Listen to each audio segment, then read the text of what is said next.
Imaginez un monde où des géants avaient marché parmi les hommes et où leur ombre n'aurait jamais quitté nos villes, nos idées, nos laboratoires.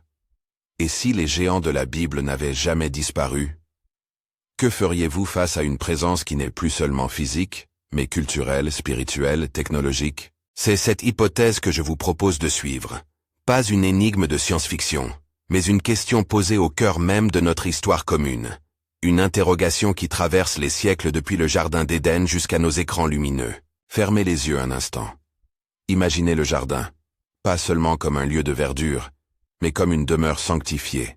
Arbres qui portent sens, rivières qui parlent, l'homme placé pour cultiver et garder. Là, l'humain vivait en relation directe avec son Créateur, conçu pour refléter la sagesse et la présence de Dieu dans toute la création. C'est l'image de départ, une vocation d'intimité et de responsabilité. Cette tranquillité originelle n'est pas seulement un mythe esthétique, elle éclaire notre perte. Quand Adam et Ève ont mangé du fruit de la connaissance du bien et du mal, quelque chose d'essentiel s'est fracassé.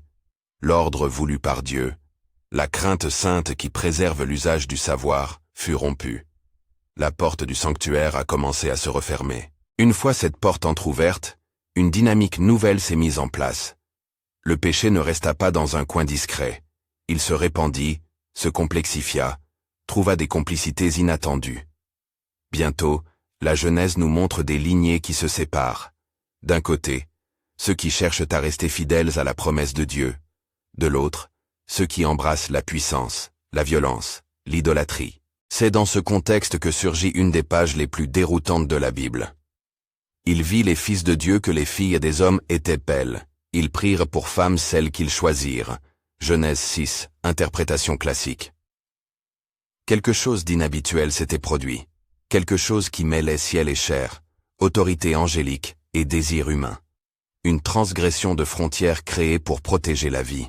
Les récits antiques parlent alors des veilleurs, en hébreu, asobrim, parfois traduit par watchers, des êtres célestes qui, pour des raisons que les textes cherchent à expliquer, ont quitté leur place d'observateurs pour s'immerger dans les affaires humaines.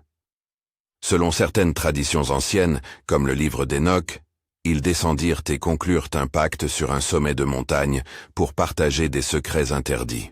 Je le dis clairement. Le livre d'Enoch n'est pas unanimement reconnu comme canon par toutes les traditions chrétiennes. C'est une source ancienne, pleine d'images puissantes, utile pour comprendre la manière dont nos ancêtres juifs et chrétiens ont tenté d'expliquer certains passages difficiles de la Genèse. Mais en le mentionnant, je ne place pas cette tradition au même rang que l'Écriture. Je l'utilise comme lentille culturelle, comme miroir des craintes et des intuitions de peuples qui ont senti une brèche dans l'ordre divin. Selon ces traditions, et selon l'allusion même du texte biblique, ces êtres célestes eurent pour conséquence la propagation d'un savoir qui ne devait pas être transmis sans la crainte de Dieu. Ils enseignèrent aux hommes l'astrologie, les signes, les sorts, la métallurgie, la cosmétique et d'autres arts qui, dans un contexte de cœur corrompu, servirent la domination et la dépravation plutôt que l'édification. Pensez à cela. Tout savoir peut être une clé ou une arme. Enseigner à fondre le métal peut conduire à la construction d'outils qui servent la vie ou d'armes qui asservissent. Montrer la voie de l'astronomie peut émerveiller la création et conduire à adorer le ciel plutôt que le Créateur. C'est cette bascule, du don à la déchéance, qui marque l'avènement d'une ère où le pouvoir de quelques-uns écrase la vie de beaucoup. Et de cette union illicite naquirent des êtres décrits comme puissants, terribles, dominants, les Néphilim. Le terme, dans la langue hébraïque, porte l'idée de tomber ou d'êtres extraordinaires. La tradition les a appelés géants. Mais attention, parler de géants ne se limite pas à une taille physique, il s'agit ici d'une métaphore d'influence et de tyrannie. Les Néphilim dominent par la force, par l'intimidation, par la manipulation des savoirs interdits. Ils bouleversent l'ordre social, installent la violence en principe, modifient les cultes et réorientent l'humanité vers l'idolâtrie et les sacrifices sanglants. Là où devait régner la sanctification, s'installe la profanation. Autels érigés à des fins mauvaises. Rituels qui consument l'innocence, pratiques qui étendent la domination humaine au prix de l'harmonie créationnelle. Imaginez ces scènes. Ville où l'on admire la puissance plus que la justice, prêtres qui enseignent la persécution au nom d'un savoir occulte, enfants qui grandissent sous l'ombre d'une autorité brutale. Les récits antiques sont tranchants. La terre fut remplie de violence. La respiration même de la création fut troublée. Et face à cette montée, des voix se lèvent pour témoigner et appeler au repentir. Parmi ces voix, une se distingue par sa singularité. Enoch. Enoch, décrit brièvement dans la Genèse comme celui qui marcha avec Dieu, devient dans la tradition le scribe choisi, l'homme qui reçoit vision et révélation. Selon la tradition d'Enoch, il voit les cieux ouverts, on lui montre les mécanismes du monde, les courses des anges, les abîmes où la rébellion est jugée. Mais encore une fois, je rappelle la prudence. Ces récits énochiens sont des tentatives humaines de compréhension. Ce qu'il reste indéniable, c'est la place d'Enoch comme figure de fidélité. Un homme qui, au milieu de la corruption, reste un témoin et un messager. Il n'est ni salvateur universel, ni demi-dieu. Il est un serviteur qui relate l'horreur et l'appel à la repentance. Et son message est sans complaisance. Quand la connaissance se détache de la crainte de Dieu, elle devient poison. Quand la proximité du ciel s'utilise pour dominer la terre, le sang coule. Enoch met en garde non pas seulement contre les géants physiques, mais contre les logiques qui produisent des empires de violence, l'idolâtrie du pouvoir, la fascination pour le savoir sans la crainte du Créateur, la normalisation des pratiques qui détruisent la dignité humaine. Son œuvre, pour ceux qui la reçoivent comme tradition, fonctionne comme un miroir. Elle révèle ce que nous devenons quand nous choisissons la technique sans l'éthique, la domination sans l'humilité. La réaction divine à cette spirale n'est pas immédiate. Dieu est patient.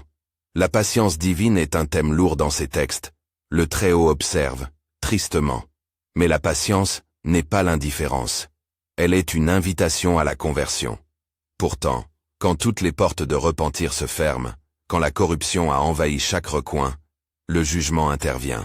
C'est dans ce contexte que l'on voit apparaître la figure de Noé, un contraste radical avec l'époque, homme juste, intègre, qui marche avec Dieu au milieu d'un peuple perverti. Là où la violence règne, Noé devient l'expression d'un appel à la fidélité. Le récit biblique consacre un moment solennel. Dieu parle à Noé, lui révèle un projet de purger la terre d'une manière redoutable et inédite. Non par plaisir, mais par nécessité pour redonner souffle à la création. Dieu commande la construction d'un sanctuaire flottant, une arche, et ordonne à Noé d'y rassembler non seulement sa famille, mais aussi des représentants de la création, préservant ainsi la promesse d'une restauration future. L'image est terrible et magnifique, une embarcation qui traverse le jugement pour amener la promesse d'une terre rachetée. Mais avant que l'eau n'engloutisse les sommets, plusieurs mouvements se superposent.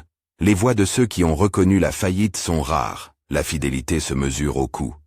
Certains choisissent l'obéissance, d'autres l'indifférence, d'autres encore la collaboration avec les forces de domination. Enoch demeure comme témoin, un rappel que des avertissements ont été donnés. Que l'histoire n'est pas née d'un hasard, mais d'appels répétés à reprendre la voie. Et Noé, par son obéissance concrète, se tient prêt à entrer dans l'arche, non parce qu'il est parfait, mais parce qu'il a choisi la crainte de Dieu plutôt que l'admiration du géant. Maintenant, arrêtons-nous un instant. La question qui nous brûle est toujours là, au-dessus de ces pages anciennes. Et si ces géants n'avaient jamais vraiment disparu? Cela veut dire quoi concrètement? Voulez-vous entendre une hypothèse? Les textes anciens nous enseignent moins une géographie qu'une dynamique. La tendance à confondre connaissance et sagesse, la tentation d'imposer un règne par la force des techniques et des idées. Ainsi, dire que les géants n'ont jamais disparu, ce n'est pas nécessairement affirmer que des monstres physiques arpentent nos rues. C'est affirmer que les structures spirituelles et culturelles qu'ils ont incarnées, la domination par la connaissance sans Dieu, l'idolâtrie du pouvoir, l'usage immoral des arts, continuent d'exercer leur empire sous d'autres formes. Regardez autour de vous. Des laboratoires qui manipulent la vie, des systèmes qui mesurent l'humain comme ressource, des philosophies qui célèbrent l'homme autonome, affranchi de toute transcendance. Chaque époque a ses instruments du pouvoir. Aux forges des anciens succèdent parfois des usines modernes. Aux rituels sanglants succèdent des rites d'efficacité et de performance. Ce n'est pas une condamnation de la science ou du progrès en soi, beaucoup de savoirs sont dons, mais un avertissement. Quand le progrès se détache de la moralité, il devient un nouvel instrument de domination. Les veilleurs enseignaient des arts. Aujourd'hui, ceux qui domptent le génome, l'intelligence artificielle, la surveillance de masse, peuvent, s'ils l'ordonnent à une logique sans crainte, produire des formes de domination aussi radicales que celles décrites par les anciens récits. Ne vous méprenez pas. Je ne plante pas ici la bannière d'un complot occulte. Je propose une lecture spirituelle. La nature humaine et ses tentations ne changent pas fondamentalement. Les formes se transforment. Ce qui était jadis marteau et épée peut aujourd'hui se donner sous l'apparence d'algorithmes, d'éditions génétiques, d'économies qui transforment des êtres en chiffres.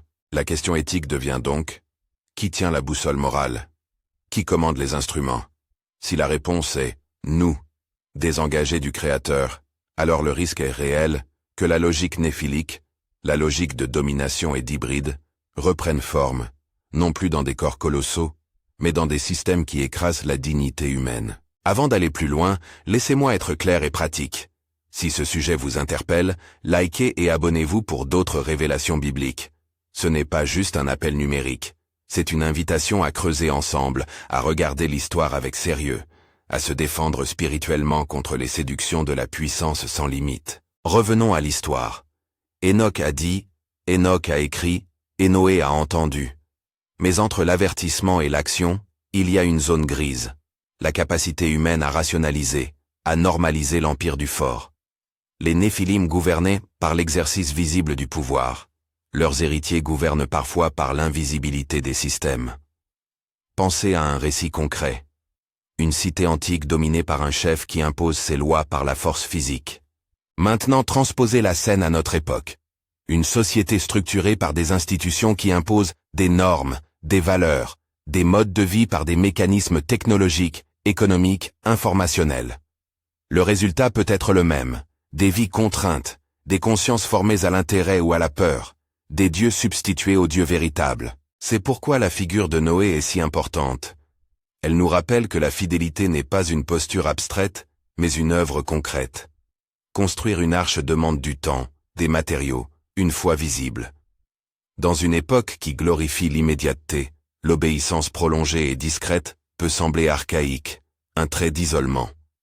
Mais c'est précisément ce verbe, marcher avec Dieu, qui préserve. Noé n'est pas un héros mythique. Il est un signe qu'un remnant, même réduit, peut rendre possible la restauration. À mesure que les pages se tournent, la tension monte, les textes insistent, la patience divine n'est pas éternelle au sens de l'inaction. C'est une miséricorde qui attend une réponse. Et quand la réponse se fait absenter, le remède divin s'accomplit pour protéger la dynamique créatrice. Pourtant, dans tout ce drame, deux choses restent centrales. La justice de Dieu, qui ne peut tolérer l'injustice éternellement, et sa grâce, toujours offerte à qui se détourne et revient. C'est un équilibre qu'il faut garder. La fin du monde ancien n'annule pas la compassion divine, mais elle montre que la compassion appelle la transformation. Entre Enoch et Noé, nous sommes invités à regarder notre propre époque avec lucidité. Les récits anciens fonctionnent comme des diagnostics. Ils nomment les symptômes d'une civilisation malade, fascination pour le pouvoir, corruption du savoir, rupture entre éthique et technique. Dans ce diagnostic, deux remèdes se dessinent, l'appel à la repentance individuelle et la construction d'espaces de fidélité communautaire. Noé bâtit une arche, Enoch parle pour appeler au retour. Les deux sont nécessaires. Paroles qui dénoncent et actions qui protègent. Mais il subsiste une question qui pèse sur nous comme une ombre. Que signifie, dans nos jours, entrer dans l'arche? Comment reconnaître la porte de salut quand les géants modernes se présentent sous des atours rutilants?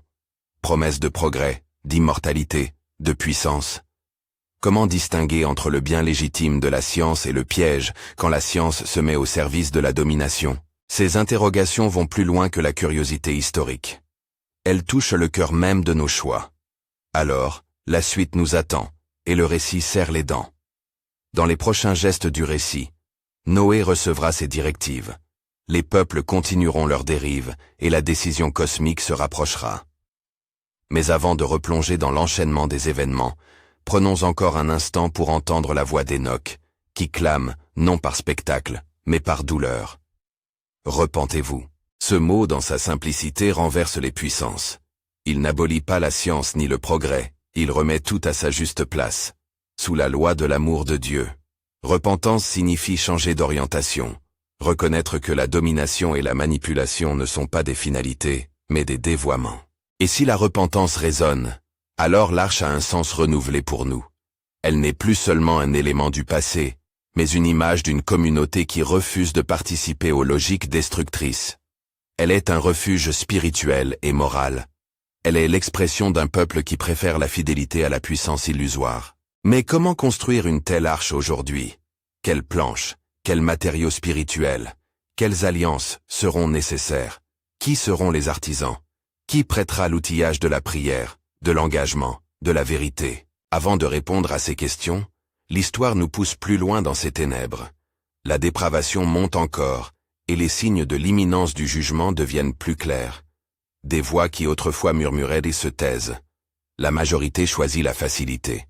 Et cependant, un petit nombre persiste. C'est là, entre ces deux extrêmes, que se joue le drame.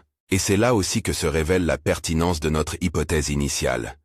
Si les géants n'ont jamais vraiment disparu, alors leurs formes modernes cherchent à s'imposer dans de nouvelles langues, celles des dispositifs, des industries, des institutions. Nous sommes aux prémices d'un basculement. Noé tient le plan, Enoch a donné l'éveil, et les peuples continuent selon leur pente. La suite exigera des choix clairs, mais pour l'instant, l'image demeure. Des géants qui ont peut-être changé de costume, mais dont l'ombre plane toujours. La question reste ouverte, pressante. Choisissez-vous la place du géant, qui domine et détruit, ou la place de l'arche, qui protège et restaure? Le récit n'a pas encore livré son jugement final, mais il laisse flotter une vérité incontournable. L'existence de géants, au sens biblique, n'est pas seulement une curiosité ancienne, c'est un symbole de ce contre quoi l'Évangile nous met en garde aujourd'hui. Alors que nous nous préparons à retracer la tempête qui va venir, la mise en scène du jugement et la promesse d'une alliance nouvelle, gardez cette image. Marcher avec Dieu dans un monde peuplé d'ombre demande un courage concret. Il faudra bientôt choisir. Il faudra bientôt choisir. Et ce choix n'était pas seulement celui de Noé, fait une fois pour toutes, il y a des millénaires. C'est un choix quotidien qui se présente devant chacun de nous sous 1000 visages. La voix qui appelle Noé retentit encore, sous d'autres mots, sous d'autres temporalités. Écoutez donc ce que le récit met maintenant en scène. L'ordre donné à un homme, la réponse d'un cœur, la construction d'un acte visible qui témoigne de la foi, au milieu de la décomposition morale. Dieu dit à Noé ce que la raison humaine n'aurait pu deviner seule. Ce n'était pas un plan improvisé, mais une décision qui tint compte de la réalité spirituelle du monde. La terre regorgeait de violence, la vie était menacée par la dérive des cœurs. À Noé, il fut demandé de construire une embarcation, non pour fuir la réalité par lâcheté, mais pour préserver la possibilité d'un avenir ordonné selon la volonté créatrice. Cette arche n'était pas un monument de fierté humaine, elle était un sanctuaire mobile, un instrument de sauvegarde qui renversait les logiques du pouvoir antique. Là où les Néphilim imposaient leur domination par la force et l'apparence, l'arche se tenait comme signe d'une résistance humble. La fidélité seule peut sauver ce qui doit l'être. Imaginez Noé coupant le bois, assemblant les planches, affrontant les railleries des voisins. La scène est frappante. Pendant que des foules adulent la puissance et cherchent des moyens de s'élever, un homme travaille à l'ombre d'un dessein divin. Les moqueries, les sarcasmes n'étaient pas de simples bruits de fond. Elles représentent l'esprit d'un âge qui préfère briller qu'écouter. Mais Noé ne dépend pas de la réputation humaine. Il dépend de la parole du Très-Haut. Son obéissance est une libération de l'idolâtrie du regard humain. Construire l'arche, c'est donc choisir la fidélité visible, quitte à paraître ridicule aux yeux du monde. Puis vinrent les jours où la porte fut fermée. Les pluies tombèrent, non pas pour anéantir par plaisir, mais pour laver ce qui avait été souillé par la violence et rétablir l'ordre de la création. L'eau, instrument de jugement et de purification, emporta ce qui menaçait la vie, tout en préservant le germe d'un recommencement. Quand les flots se retirent, l'histoire humaine recommence non pas comme un simple retour au point de départ, mais comme une restauration qui porte la trace de la miséricorde et de la justice de Dieu. La sortie de l'arche révèle à la fois une douleur et une promesse. Dieu établit alors un signe, une alliance. L'arc dans les nuages, promesse qu'un tel déluge ne recommencerait pas pour anéantir la terre entière. Ce signe ne supprime pas la gravité du péché, ni la nécessité d'une conversion. Il précise que la colère divine est toujours assujettie à la miséricorde. L'Alliance rappelle que Dieu n'abandonne pas sa création à sa propre folie, qu'il entre dans l'histoire pour protéger et appeler à la vie. Mais l'expérience de Noé nous met aussi en garde. L'Alliance n'exempte pas l'humanité du travail moral. Le geste d'entrer dans l'arche demande une poursuite, reconstruire une culture de crainte sainte, d'obéissance et de justice. Si nous revenons à notre question initiale, et si les géants de la Bible n'avaient jamais vraiment disparu, alors il faut observer comment, après le déluge, les mêmes tentations peuvent se recomposer sous d'autres formes. La page suivante de la Genèse raconte la dispersion à Babel. La fierté humaine reprend son souffle, l'unité sans Dieu élabore de nouveaux projets, et cherche à atteindre le ciel par ses propres moyens. La tour de Babel naît de l'ambition commune d'imposer une grandeur sans référence au Créateur. Cette fable est un avertissement. L'unité humaine peut se convertir en force de rivalité contre Dieu, surtout lorsque le but est la mise en place d'un système qui célèbre la puissance humaine comme fin ultime. Ces thèmes anciens, veilleurs qui enseignent des arts sans la crainte de Dieu, Néphilim qui dominent, civilisation qui idolâtre la force, trouvent aujourd'hui des résonances surprenantes. Elles renvoient moins à une répétition littérale d'événements qu'à une dynamique spirituelle récurrente. Le savoir qui se prétend souverain, la technique qui s'affranchit de la morale, les institutions qui transforment des personnes en moyens. Nous vivons une époque où les instruments sont d'une subtilité inouïe. Les outils d'aujourd'hui peuvent apparaître comme bénédictions. Ils le sont parfois. Mais quand ils se détachent de la crainte de Dieu, ils deviennent des instruments de domination plus perfides encore que les armes d'autrefois. Prenez par exemple la manipulation du vivant. Jadis, les anciens décrivaient des enseignements qui déformèrent la création par des rituels et des pratiques immorales. Aujourd'hui, la capacité de modifier l'ADN ou d'exercer un contrôle étendu sur la biologie humaine soulève des questions éthiques profondes. Ce n'est pas la science en soi qui est condamnée, mais l'orientation déployée sans cadre moral. Corriger une maladie héréditaire pour redonner dignité à une personne est un acte de compassion. Expérimenter pour engendrer un humain amélioré, selon des critères de pouvoir, serait une pente dangereuse si elle n'est pas gouvernée par la crainte de Dieu et la préservation de la dignité. Le cœur de la question demeure, qui décide de la finalité de ces savoirs? Si le créateur moral n'est pas consulté, alors la science peut se transformer en un nouvel instrument de domination néphilique, un pouvoir exercé sans humilité, sans souci de la création. Autre parallèle, l'intelligence artificielle et les systèmes algorithmiques. Jadis, le pouvoir se manifestait par la grandeur physique. Aujourd'hui, il se manifeste par la capacité à modeler la perception, orienter les choix, profiler les consciences. Un système qui sait tout de vous peut rapidement structurer vos désirs, vos peurs, vos comportements.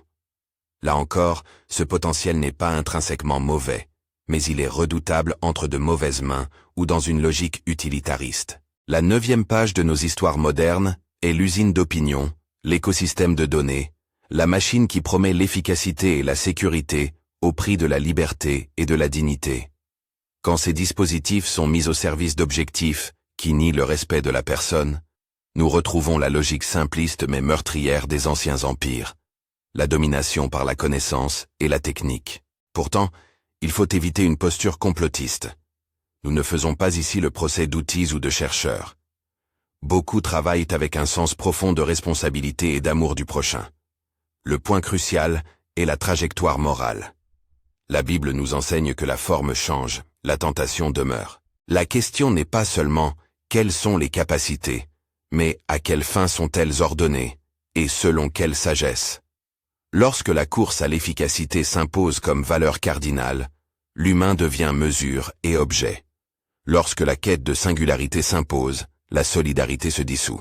Derrière ces risques contemporains, il existe aussi des symptômes sociaux que le récit ancien décrit avec force. Normalisation du sacrifice de l'innocent, sacralisation des élites, relégation des plus faibles. Dans certains contextes, l'éthique économique convertit des vies en bilan. Les logiques de rendement imposent une sélection qui rappelle sur le fond l'attitude des Néphilim. Faire plier la création à ses désirs d'accumulation. Là où la Bible parle d'autel, de culte sanglant, le parallèle moderne n'est pas littéral mais spirituel. Il s'agit d'un système qui exige renoncement, qui déprécie la vie et qui prétend organiser la société par des lois contraires à la justice divine. Alors comment répondre concrètement à cette situation, si l'on admet que la mentalité néphalique peut traverser les âges sous des formes nouvelles? La réponse biblique reste étonnamment pragmatique et exigeante. Elle ne se limite pas à la dénonciation, elle construit et appelle. 3 mouvements essentiels émergent de notre histoire. Reconnaître, résister, reconstruire. Reconnaître implique que nous apprenions à discerner. Ce discernement n'est pas un gadget intellectuel, mais un art de la vie spirituelle, apprendre à lire les signes de l'époque, à repérer quand un progrès refuse la soumission à Dieu, à interroger les finalités des technologies, des systèmes économiques et des idéologies. Le discernement se nourrit de prières, de lecture des Écritures, d'un engagement communautaire qui évite l'isolement intellectuel. Cela signifie aussi cultiver une humilité épistémique, accepter que notre savoir est limité et que la sagesse ne s'identifie pas au contrôle total. Résister suppose des actes concrets. Résister n'est pas forcément s'opposer par la violence. Souvent, c'est choisir la forme discrète du refus, ne pas participer à projets qui déshumanisent, ne pas soutenir des entreprises qui marchandisent la vie, refuser des pratiques qui demandent compromis moral. Ce refus prend la forme de paroles publiques, de choix professionnels, de pratiques éducatives qui privilégient la formation intégrale des personnes. Résister, enfin, c'est témoigner d'autres possibilités. Communauté où l'on protège la vie, lieu où la technologie est mise au service de l'homme, et non l'inverse. Reconstruire enfin. Noé n'était pas seulement un survivant, il était un artisan d'un nouvel ordre. Après le déluge, il fallait réapprendre à vivre ensemble selon la justice. Aujourd'hui, reconstruire signifie bâtir des structures sociales et spirituelles qui incarnent la crainte de Dieu. Institutions éducatives, églises engagées, familles solides, réseaux de solidarité. Cela implique aussi de former les prochaines générations à une éthique de responsabilité technologique, à l'honnêteté intellectuelle, à l'amour du prochain. Construire l'arche moderne exige des matériaux spirituels. Vérité, justice, miséricorde, humilité, responsabilité. Dans ce cadre, parler de Christ comme arche contemporaine n'est pas une métaphore légère. La croix et la résurrection inaugurent une manière de rendre la vie possible, autrement qu'en cédant au pouvoir et à la domination.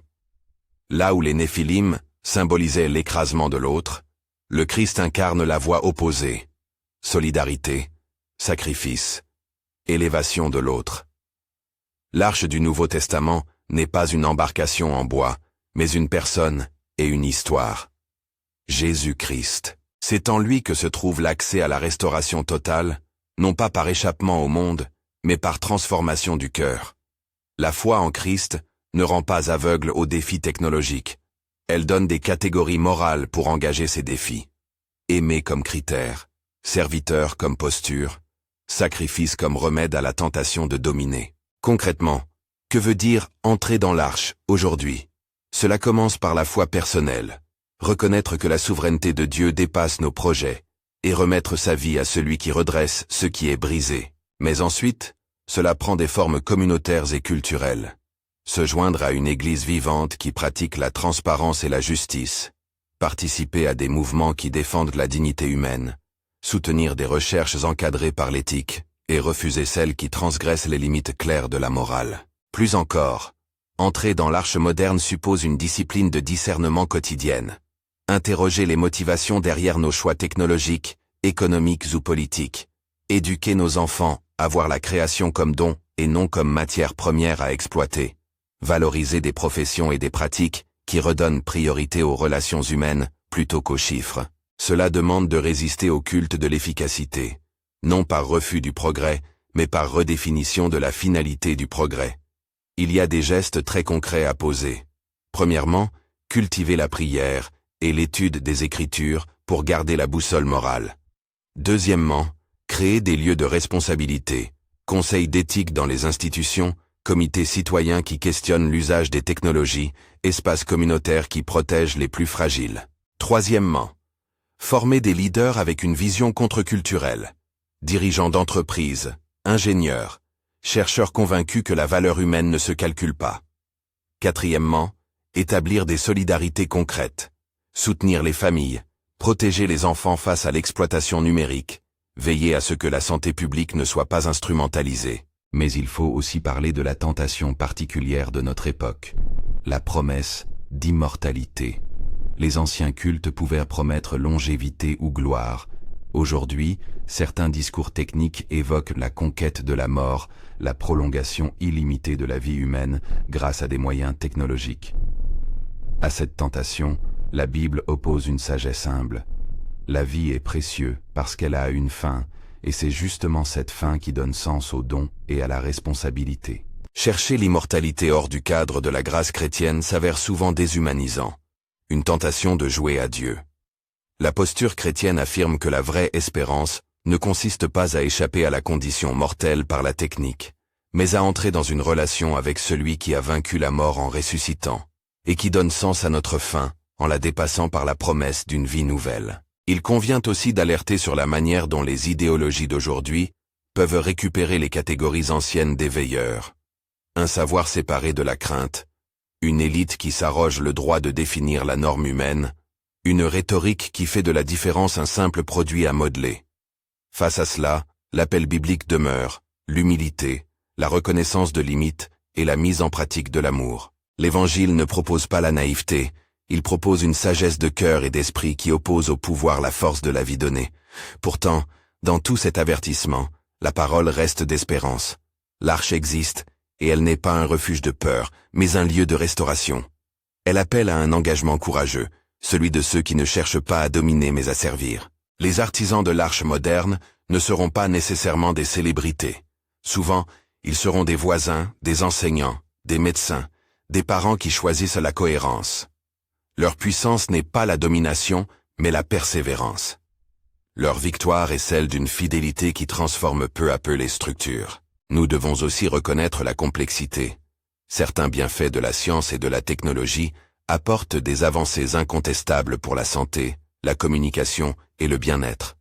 La demande n'est pas d'abattre la connaissance, mais de la subordonner à des fins aimantes. La foi chrétienne a toujours affirmé le bien de la création et donc la possibilité de l'excellence technique pourvu qu'elle serve l'homme et la gloire du Créateur. C'est un appel à l'intégrité. Le monde est bon, nos talents sont dons, et leur usage exige prudence et responsabilité. Alors que la prédication avance vers son terme, la question demeure personnelle. Où vous situez-vous dans ce récit éternel? Cherchez-vous la gloire qui écrase ou la fidélité qui restaure? Les géants d'autrefois n'ont peut-être plus de pièces dans la poussière, mais leur logique se camoufle dans des systèmes séduisants. Voilà pourquoi l'appel est urgent. L'Église en tant que corps doit se réveiller. Les croyants individuellement doivent reprendre la responsabilité morale de leur monde. Les communautés doivent bâtir des arcs tangibles, non pour fuir la culture, mais pour la purifier et la renouveler. Avant de conclure, permettez-moi d'évoquer quelques pratiques concrètes, accessibles à tout croyant, pour répondre aux défis. Méditez régulièrement les Écritures et demandez la lumière du Saint-Esprit pour discerner les tendances de votre époque. Engagez-vous localement. Soutenez des initiatives qui protègent la vie, la famille et la dignité humaine. Formez-vous et formez les jeunes à une éthique technologique. Encouragez des cours, des conférences, des dialogues entre théologiens et scientifiques. Pratiquez la sobriété numérique.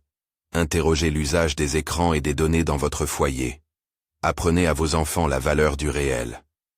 Soutenez des politiques publiques qui protègent les plus vulnérables face aux dérives industrielles et commerciales.